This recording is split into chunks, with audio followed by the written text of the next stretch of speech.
Hello friends, welcome back to my channel. আজকে আমি একটা নিয়েছি। আমাদের এই যে দিওয়ালি গেল, দিওয়ালির জন্য আমি ঘরে কিছু প্রদীপ, মাটির প্রদীপ কালার করেছিলাম। সেটা নিয়ে একটা ভিডিও আমি বানিয়েছি। আশা করছি তোমাদের ভালো লাগবে। এই বছরের দিওয়ালি তো চলে গেল, কিন্তু নেক্সট ইয়ার দিওয়ালির জন্য তোমরা এটাকে সেভ করে রাখতেই পারো। তো এরকম বড় বড় মাটির প্রদীপ আমি 5টার সেট কিনে নিয়েছিলাম, এবং প্রত্যেকটাকে আমি হোয়াইট অ্যাক্রিলিক কালার দিয়ে প্রথমে হোয়াইট কালার বেসটা করে নিয়েছি, এবং বেসটা করার পরে প্রত্যেকটা প্রদীপ আমি আলাদা আলাদা করে এক একটা রং দিয়ে ফিল করেছি। যেমন একটা করেছি লাল, একটা করেছি হলুদ, একটা নীল, একটা সবুজ, একটা গোলাপি। এইভাবে 5টা কালার দিয়ে আমি 5টা প্রদীপ কালার করেছি।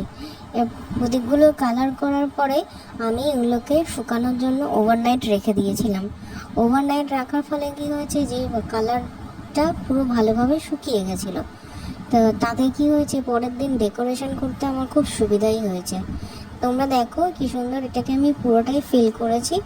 আর ব্লু কালারটা আমি ডাইরেক্ট ব্লু দিইনি, তার সঙ্গে আর একটু হোয়াইট কালার মিক্স করে ওটাকে একটু লাইট ব্লু করে দিয়েছিলাম। আর গ্রিন কালার আর পিঙ্ক কালারটা আমিও কালার মিক্স করেই করেছি। গ্রিনটা করেছি ব্লু আর ইয়েলো মিক্স করে, আর পিঙ্কটা হোয়াইট আর রেড মিক্স করে। তোমরা দেখে জানাও এই কেমন লাগছে কালারগুলো। এরপরে পিঙ্ক কালারের প্রদীপটাকে আমি লাল কালার দিয়ে সরু সরু করে ডেকোরেট করেছি, আর ইয়েলোটাকে সবুজ দিয়ে। এরপরে আমি প্রত্যেক কটা প্রদীপই একটা একটা করে কালার করে নিয়েছি। আই হোপ তোমাদের এটা ভালো লাগছে। এটা ব্লু, রেড আর গ্রিন কালারের প্রদীপগুলো। তো কেমন লাগলো তোমাদের এই ভিডিওটা আর আমার প্রদীপের ডেকোরেশনগুলো আমাকে নিশ্চয়ই জানিও। Thank you.